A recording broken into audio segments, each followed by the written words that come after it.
بسم اللہ الرحمن الرحیم الحمدللہ رب العالمین والصلاة والسلام علی رسولہ النبی الرؤوف الرحیم وعلی آلہ واصحابہ اجمعین اما بعد۔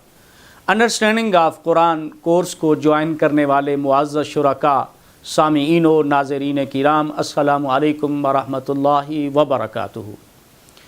تعارف قرآن کے ضمن میں آج ہم ترتیب اور تقسیم قرآن پر بات کر رہے ہیں کہ قرآن مجید کی ترتیب اور تقسیم کس طرح کی گئی۔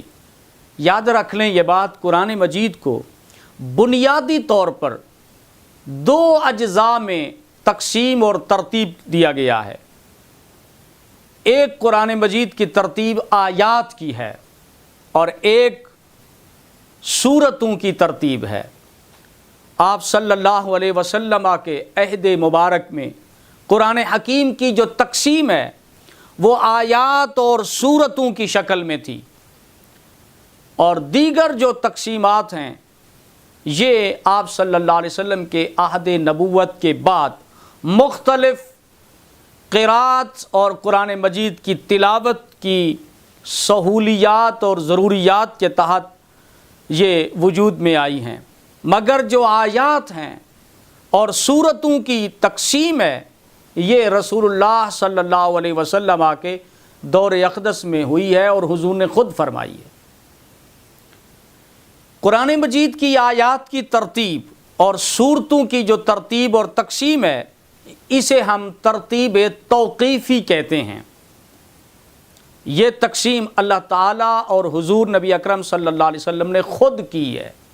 حضور نے کی ہے تو ظاہر ہے اللہ تعالیٰ کے حکم پر کی ہے، اللہ کی وحی سے کی ہے، اللہ تعالیٰ کی رہنمائی سے کی ہے۔ تو قرآنی آیات کا معنی کیا ہے اور مفہوم کیا ہے، اور قرآن مجید کی کتنی آیات ہیں، پہلے اس کو ہم سمجھ لیتے ہیں۔ یاد رکھ لیں آیات آیتن کی جمع ہے۔ قرآن حکیم کی سورت کے ایک مخصوص حصے کا نام آیت ہے۔ یہ قرآن کریم کی سب سے جو چھوٹی اکائی ہوتی ہے، چھوٹا یونٹ ہوتا ہے، اس کو آیت کہتے ہیں۔ علامہ زرقانی نے اپنی کتاب مناحل العرفان میں اس آیت مناحل العرفان میں آیت کی تعریف کرتے ہوئے انہوں نے کہا ہے کہ آیات کلمات کے اس مجموعے کا نام ہے جس کا آغاز بھی ہو، جس کا اختتام بھی ہو اور کسی صورت میں شامل بھی ہوں۔ علامہ زرکشی نے البرہان فی علوم القرآن میں لکھا ہے کہ آیت سے مراد ایسا قرآن ہے جو چند جملوں سے مرکب ہو، خواہ وہ تقدیری ہی کیوں نہ ہوں، اس کا آغاز بھی ہو اور اس کا اختتام بھی ہو اور کسی صورت میں وہ درج بھی ہو۔ قرآن اللہ کا کلام ہے، یاد رکھ لیں، اور کلام مرکب ہوتا ہے کلمات سے، اور کلمات بنتے ہیں حروف سے۔ یہ حروف جڑتے ہیں تو لفظ بنتا ہے۔ لفظ محمل بھی ہوتا ہے جس کا کوئی معنی نہیں ہوتا، اور اسی طرح لفظ با معنی بھی ہوتا ہے۔ تو با معنی جو لفظ ہوتا ہے اس کو کلمہ بولتے ہیں۔ پھر وہ الفاظ کو جوڑتے ہیں تو وہ مرکبات بنتے ہیں۔ مرکب توصیفی بنے گا، مرکب اضافی بنے گا، مرکب عددی بنے گا، مرکب جاری بنے گا۔ پھر ان مرکبات کو جوڑیں گے تو وہ جملہ بنتا ہے اور کلام مفید بنتا ہے۔ مگر قرآن کی ہر آیت کو ہم نہ تو مکمل جملہ کہہ سکتے ہیں نہ فقرہ کہہ سکتے ہیں، کیونکہ بعض قرآنی آیات حروف پر بھی مشتمل ہیں، جیسے الف لام میم ہا میم یاسین، یہ مرکبات ناقصہ پر مشتمل ہیں۔ اسی طرح والعصر ایک آیت ہے، مرکب جاری ہے، واو حرف جار ہے، اور العصر مجرور ہے، واو قسمیہ ہے، یہ جملہ قسمیہ ہے، یہ جملہ تام نہیں ہے، مگر جملہ یہ ناقصہ ہے جو جواب قسم کے بغیر مکمل جملہ نہیں بنتا. مکمل جملہ تو نہیں بنتا لیکن والعصر مکمل آیت ہے. اسی طرح کچھ آیات مکمل جملہ ہیں. بعض آیات ایسی بھی ہیں قرآن مجید میں جو 10 جملوں پر مشتمل ہیں، جیسے آیت الکرسی ہے، یہ 10 جملے ہیں اس کے. اور اسی طرح یہ مرکب توصیفی ہیں. سورہ مزمل ہے قرآن مجید میں، اس کا جو دوسرا رکوع ہے وہ مکمل ایک آیت ہے. اس سے پتہ چلا کہ آیت کا تعین نہ کسی گرامر کے اصول پر ہے، نہ کسی منطقی اصول پر رکھا گیا ہے، بلکہ آیت کا جو تعین ہے یہ آیت کا جو تعین ہے یہ ترتیب اور یہ تعین توقیفی ہے، یعنی یہ موقوف ہے حضور نبی اکرم صلی اللہ علیہ وسلم کے بنانے سے. جس کو حضور نے آیت بنا دیا وہ آیت بن گئی ہے. والعصر آیت ہے. کس نے کہا؟ اللہ کے رسول صلی اللہ علیہ وسلم نے اسے آیت قرار دیا، کیونکہ اللہ اور اس کے رسول سے آیت بنتی ہے. اس میں کسی نہ اجتہاد کا تعلق ہے نہ کسی قیاس کا تعلق ہے. مثلا جیسے ہم دیکھتے ہیں کہ الف لام میم حامیم یاسین یہ 2 حرف ہیں مگر آیت ہیں. قاف 1 حرف ہے مگر آیت نہیں ہے. نون 1 حرف ہے، نون والقلم، مگر آیت نہیں ہے. اسی طرح جو ہے الف لام میم صاد، الف لام میم را، اور اسی طرح دیکھیں الف لام میم را 3 لفظ ہیں مگر آیت نہیں ہے.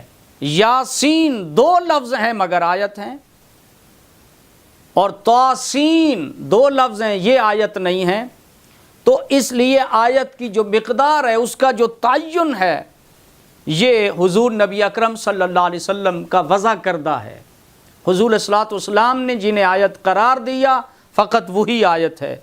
اور عربی زبان کے ادب عربی کے بہت بڑے ادیب گزرے ہیں جاحظ، وہ کہتے ہیں کہ آیات قرآنی کو ادب عربی کے اعتبار سے وہ کہتے ہیں یہ شہپارہ ادب ہیں، اور وہ اسے دیوان سے تشبیہ دیتے ہیں. وہ کہتے ہیں جیسے مصرع ہوتا ہے، شعروں میں قوافی ہوتے ہیں، بیت ہوتے ہیں، تو وہ کہتے ہیں آیت کے اواخر جو ہیں یہ قوافی ہیں، اس میں صوتی آہنگ ہے. اور اسی طرح آیت کا جو لفظی معنی ہے وہ ہے نشانی، عبرت، معجزہ، دلیل. تو چونکہ قرآنی آیات نصیحت حاصل کرنے والوں کے لیے عبرت ہیں، اس لیے آیت کا معنی عبرت بھی ہے. اور نصیحت حاصل کرنے والوں کے لیے، ہدایت حاصل کرنے والوں کے لیے قرآن کی آیات نصیحت ہیں. اور آیت کا معنی دلیل اور معجزہ اور برہان ہوتا ہے.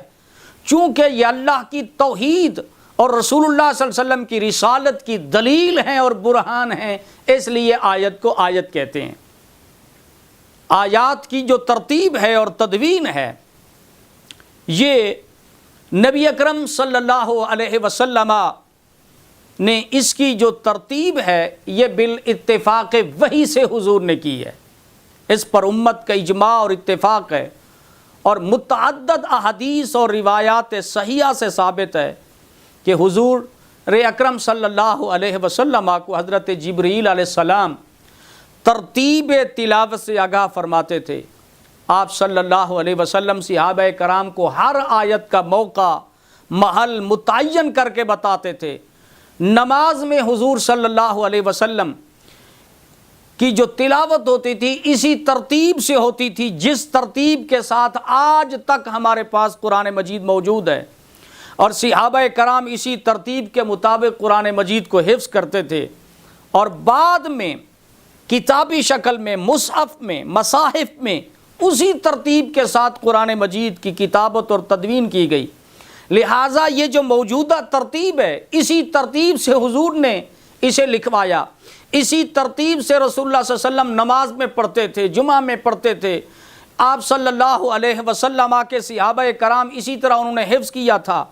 تو یہ جو ترتیب ہے یہ ترتیب توقیفی ہے جو حضور نبی اکرم صلی اللہ علیہ وسلم نے باذن الہی حضور نے خود فرمائی ہے۔ اس میں آپ صلی اللہ علیہ وسلم کے بعد کسی قیاس کا، کسی اجتہاد کا کوئی دخل نہیں ہے۔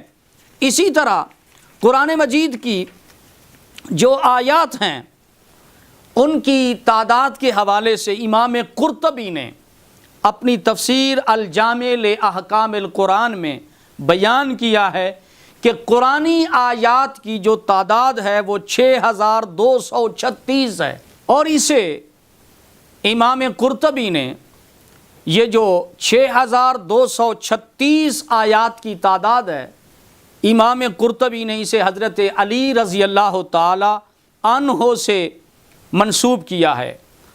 با اختلاف روایات دیگر اہل علم کی بھی آراء ہیں قرآن مجید کی آیات کی تعداد کے حوالے سے۔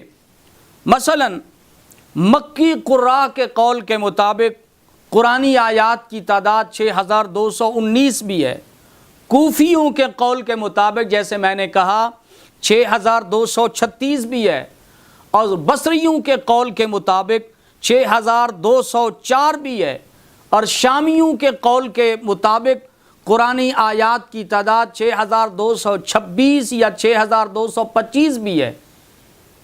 اس اختلاف کا سبب بعض مقامات پر وقف کرنے کا اختلاف ہے۔ حروف میں، الفاظ میں مضامین 100% ایک ہیں، یہاں تک کہ زیر و زبر کا بھی فرق نہیں۔ قرآنی آیات کی تعداد میں اختلاف کا یہ معنی نہیں ہے کہ آیتیں کم ہوئیں، آیات وہی ہیں، صرف اس میں ایک علمی بحث ہے۔ مثلا بسم اللہ الرحمن الرحیم ہر سورت کا پارٹ ہے یا اس کا جز نہیں ہے۔ اب جو ہر سورت کا حصہ مانتے ہیں تو 113 آیات تو بسم اللہ الرحمن الرحیم کی بن جائیں گی، 113 مرتبہ بسم اللہ الرحمن الرحیم ہر سورت کے ساتھ قرآن مجید میں آئی ہے۔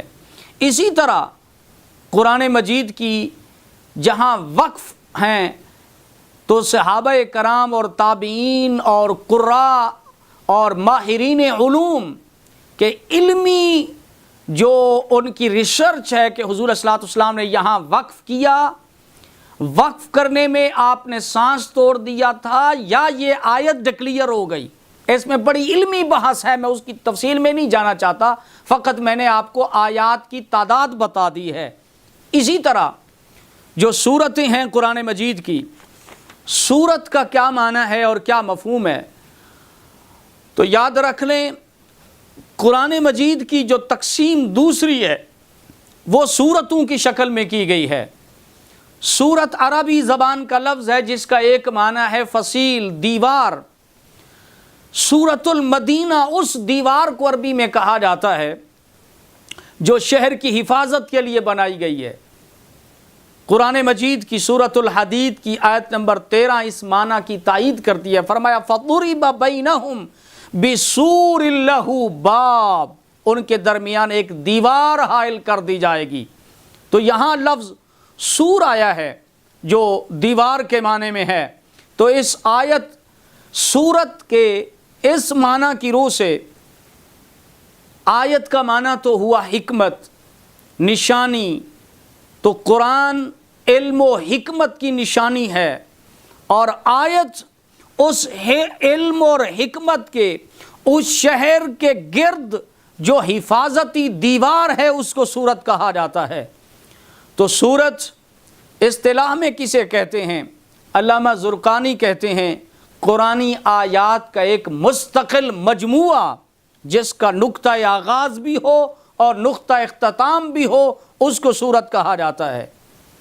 قرآن مجید میں سورت کا لفظ استعمال ہوا ہے، فرمایا وَإِن كُنتُمْ فِي غَيْبٍ مِّمَّا نَزَّلْنَا عَلَىٰ عَبْدِنَا فَأْتُوا بِسُورَةٍ مِّن مِّثْلِهِ۔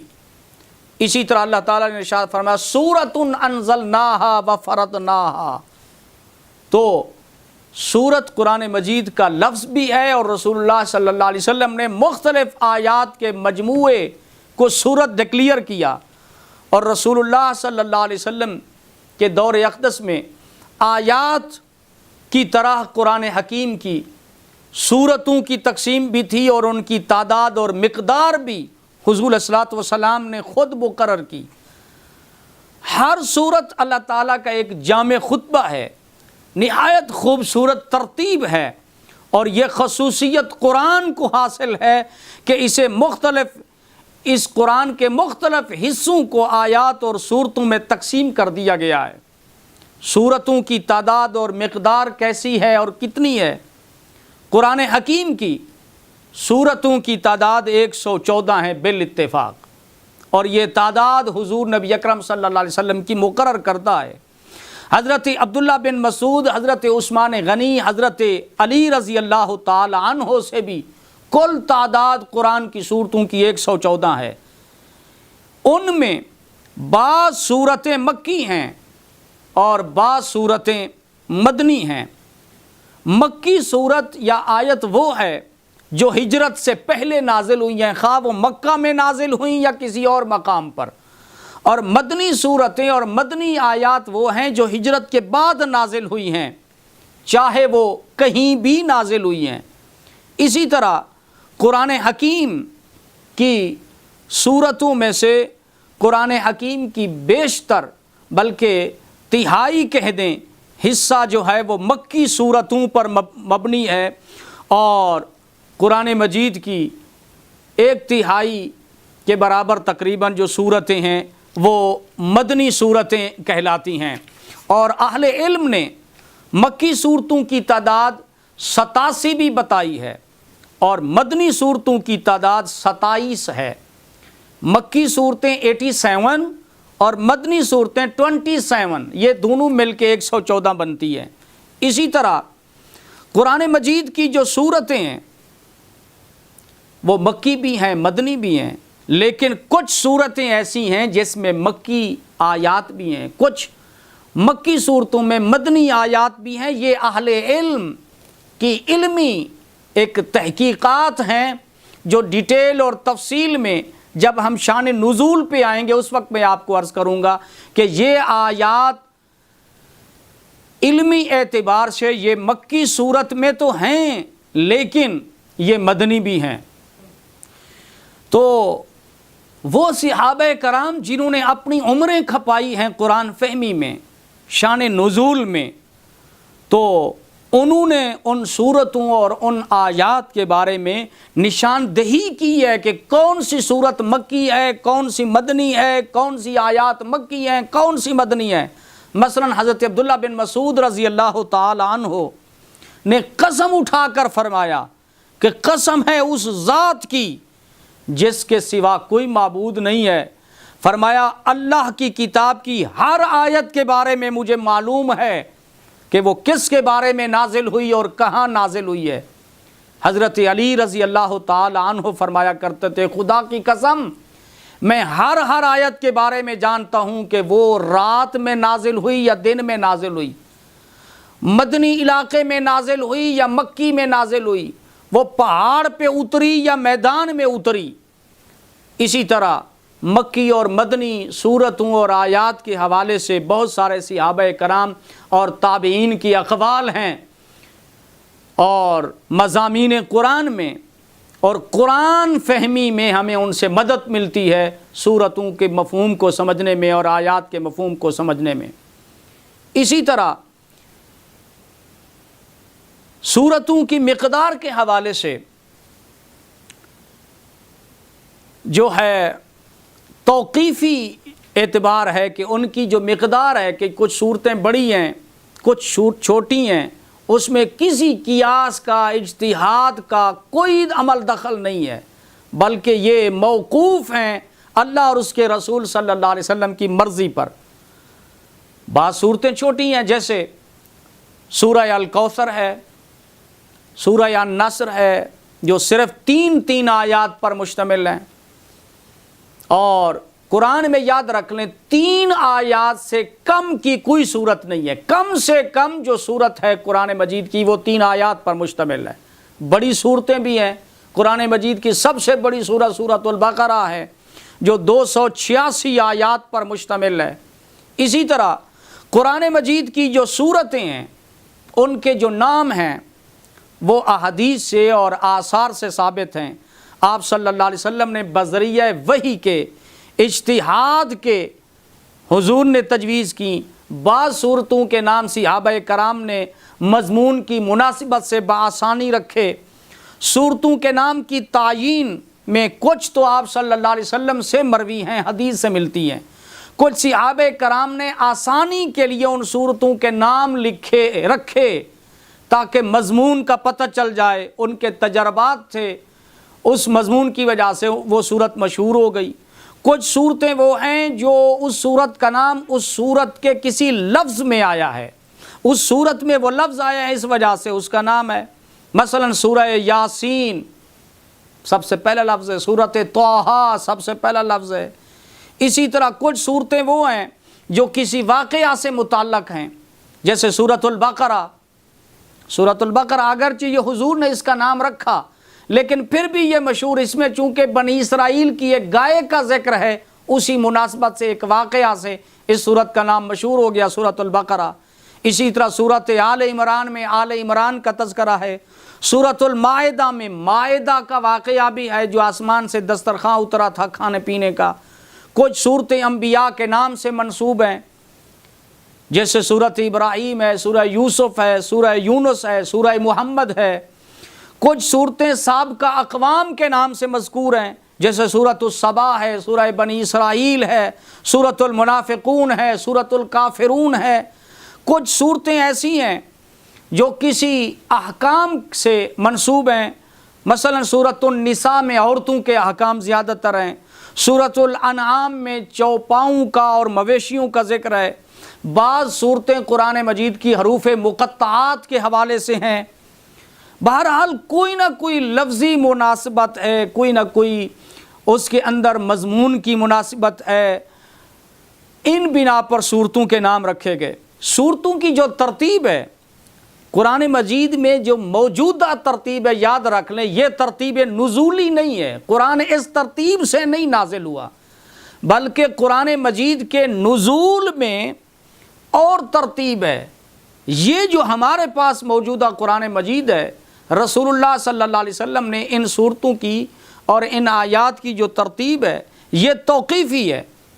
توقیفی ہے جو اللہ اور اس کے رسول کی مرضی پر موقوف ہے. اس پر صحابہ کرام اور امت کا اجماع اور اتفاق ہے. اور علامہ آلوسی نے اس ترتیب توقیفی کو جمہور علماء کی طرف منسوب کیا ہے. اور علامہ زرکشی امام مالک کا حوالہ دیتے ہوئے کہتے ہیں کہ صحابہ کرام نے جس طرح حضور صلی اللہ علیہ وسلم کو قرآن پڑھتے ہوئے سنا تھا اسی طرح انہوں نے اسے قرآن کو ترتیب دیا. اور یہی جو رائے ہے صبحی صالح جو اسکالر آف قرآن ہے، مباحث القرآن میں اس رائے کو انہوں نے ترجیح دی ہے.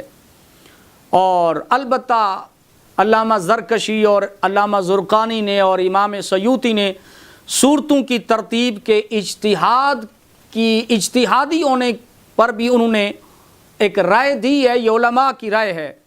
بہرحال صحابہ کرام کے پاس ترتیب نزولی کے نسخے بھی تھے، جیسے علوم القرآن کے ماہرین نے ترتیب نزولی کے مطابق وہ صورتیں اور آیات بیان کی ہیں، جیسے مجد الدین فیروز آبادی نے، ماوردی نے نیشیا پوری کے حوالے سے انہوں نے ایک کتاب ہے بصائر ذوی التمیز فی لطائف العزیز، اس میں جو صورتوں کی نزولی ترتیب ہے اس کو نقل کیا ہے.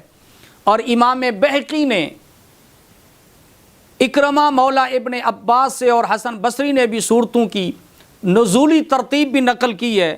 مثلا میں آپ کو عرض کرتا ہوں جو نزولی ترتیب ہے، مثلا نزول کے اعتبار سے الاتقان فی علوم القرآن میں علامہ سیوطی نے اس طرح بیان کیا ہے کہ سب سے پہلی سورت سورۃ العلق ہے نزول کے اعتبار سے، دوسری سورۃ النون ہے،